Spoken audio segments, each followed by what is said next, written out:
애도 필요 없고 그 남자랑 어떻게든 살겠다고 제가 이제는 정말 꼴도 보기 싫다고 어떻게든지 살아야 될지 모르겠습니다. 결혼하셨네요. 이렇게 결혼해서 가정하면은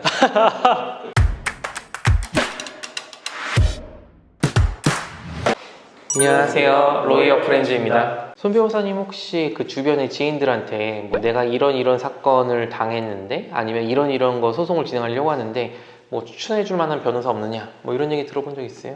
있죠. 그럼 제가 하죠. 접니다. 됩니다. 이 변호사님 있어요? 저는 있긴 있어요. 네, 있긴 있는데 뭐 아예 이제 제가 좀 생소한 분야 있잖아요. 예를 들면은 뭐 식물인간에 대한 소송 같은 거. 그러니까 이제 뭐 여러 가지 분야의 소송이 있고 각각의 이제 잘하는 그런 전문인 변호사님들이 있을 거란 말이에요. 일반적으로 특별히 뭔가 잘못한다든지 아니면은 뭐 채권 채무에 얽혀 있다는 이런지 않더라도 일반적으로 사람들이 겪을 수 있는 소송은 가사소송이죠. 가사소송 많이 하죠. 요즘에 특히나 많아졌죠. 맞아요.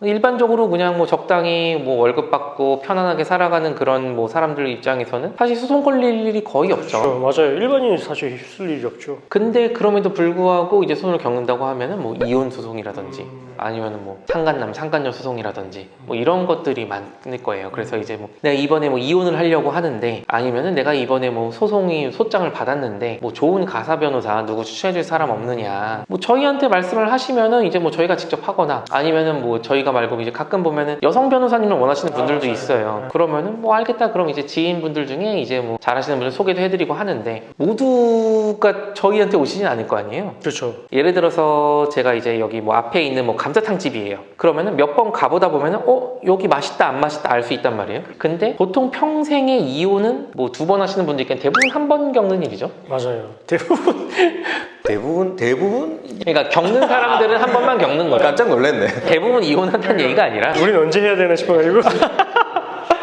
처음이자 마지막으로 선임하는 변호사가 될 가능성이 높기 때문에 사실 이 변호사가 정말 잘하는 변호사인지 알기가 어렵단 말이에요. 그렇기 때문에 뭐 내가 짱이다 이런 얘기 할 수 있긴 하지만 다른 어떤 변호사가 짱이다 이런 얘기는 좀 그렇고 일반적으로 이런 점들이 좀 아마 진행을 하다 보면은 필요한 덕목이지 않을까 싶어서 그런 얘기를 좀 해드리려고 해요. 일단 처음으로 가사소송을 겪는 거잖아요. 본인도 본인이 앞으로 이 소송을 겪으면서 어떠한 일을 겪고 심경이 어떻게 변할지 본인은 몰라요.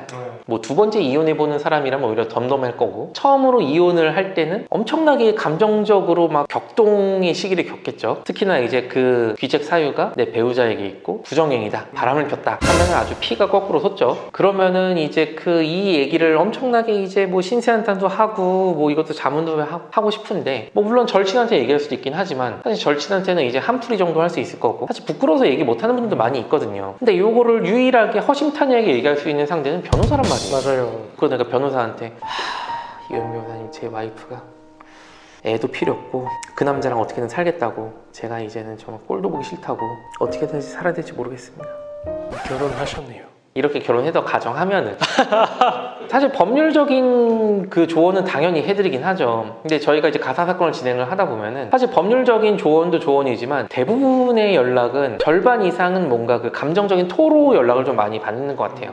거기에 대해서 그냥 그거는 이제 뭐 자살 예방센터에 전화하시고 저한테는 법적인 것만 물어보세요. 딱딱하네. 사실 변호사가 그렇게 말을 한다고 해서 뭐 위법한 행위는 아니기는 해요. 변호사는 이제 법률적인 조언을 하는 사람이니까 심리상담사는 아니죠. 근데 그래도 그렇게 하면 아무래도 의뢰인도 맞아요. 어쨌든 같이 한 팀으로 싸워 나가는 건데 신뢰를 갖기가 쉽지 않겠죠. 의지할 때가 진짜 없어지네. 뭐 물론 당연히 뭐 법률적인 업무를 잘 하기도 해야겠지만 감정적으로 좀 이렇게 좀 보통 이제 라포라고 표현을 하거든요. 서로 이렇게 좀 신뢰랑 공감대 이런 거를 쌓는 작업을 하는 게 좀 필요하기도 하고 그런 거를 좀 뭐 물론 이제 뭐 소송은 하나도 못해 다 말아먹는데 아이고 그러셨군요 선생님 이러면서 막 손잡고 울어주기만 하고 이런 사람도 안 되긴 하겠죠.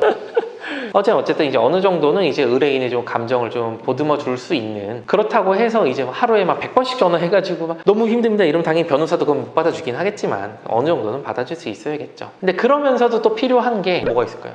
감성 이외에는 또 필요한 게 뭐가 있을까요? 뭐가 있을까요?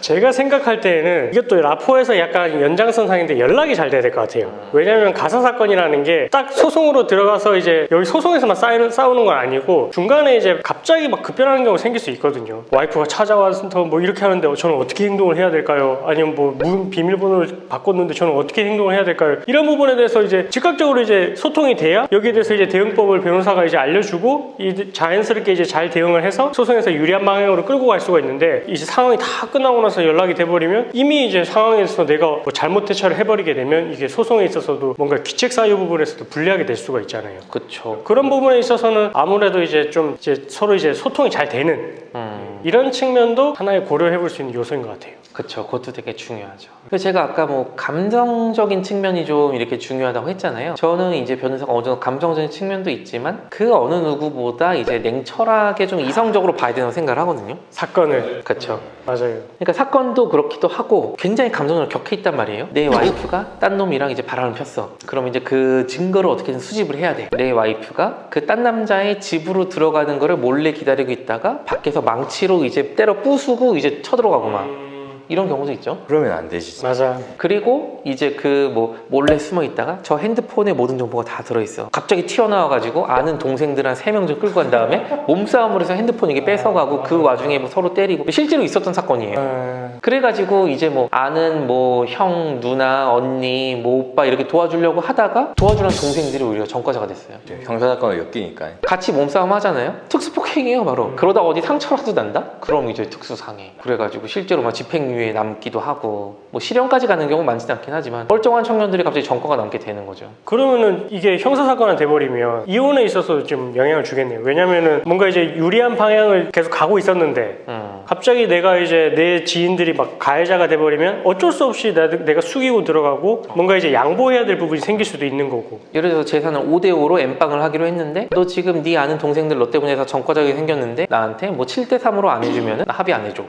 어쨌든 이거는 협상이 있어서 불리한 테이블에 앉게 된 거죠. 해가지고 이렇게 좀 아무래도 감정적으로 격하게 되니까 아마 이제 그 행동을 결정한 당사자도 자신의 일이 아니라 제3자의 일이었으면 당연히 그러지 말아라고 말렸을 텐데 본인 일이 되면은 요게 사람이 눈이 뒤집어지거든요 진짜.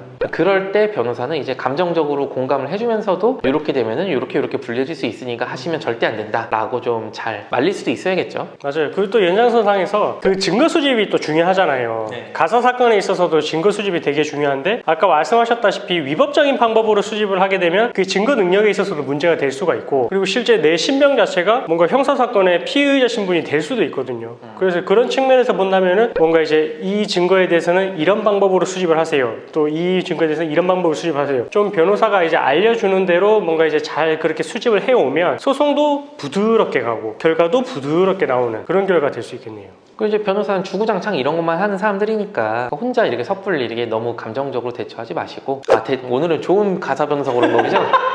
변호사는 이제 감정적으로 뭐 공감도 해주면서도 이거는 된다 아니다 확실하게 좀 끊어주는 맛도 좀 있어야겠죠. 하나 더 있는데 어떤 거 있어요? 이 가사 사건을 하게 되면 이제 그 이혼이 되는지 여부도 중요하지만 이혼이 되게 되면 중요한 게 또 뭐예요? 재산 분할. 그건 중요하죠. 그렇죠. 재산 분할 빼놓을 수가 없는데 그 재산 분할도 사실 이제 뭐 부동산부터 시작을 해서 뭐 주식, 코인 요즘은 이제 재산 자체가 워낙 종류가 다양해지니까 그래서 이런 부분들에 대해서는 좀 많은 경험을 해봤을 때 그래서 이 분할 시점이라든지 기준 자체가 달라질 수가 있거든요. 그래서 이런 부분들을 많이 해본 그런 이제 경험이 있는 사람을 또 찾아가는 것도 중요하죠.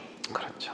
네, 그래서 오늘은 이제 좋은 가사 변호사는 어떤 사람들일까에 대해서 말씀을 드려보긴 했는데 사실 이게 개별 변호사마다 모두 다르다 보니까 딱 특정하기는 힘들어요. 그래서 저희가 생각하기에 그래도 최소한 요런 거에는 부합을 해야 되지 않을까 싶어서 말씀을 드린 거고요. 그래서 뭐 일생에 한 번뿐인 뭐 대부분 한 번 이제 선임을 하시게 된 그 변호사 잘 이렇게 선택을 하셔서 선임을 하셔가지고 어쨌든 제일 좋은 거는 변호사 선임을 안 하게 되는 상황이 제일 좋긴 하겠지만 굳이 해야 되는 상황이라면은 좋은 변호사 잘 선임하셔가지고 후회 없는 소송 결과를 맞이하셨으면 좋겠습니다. 감사합니다.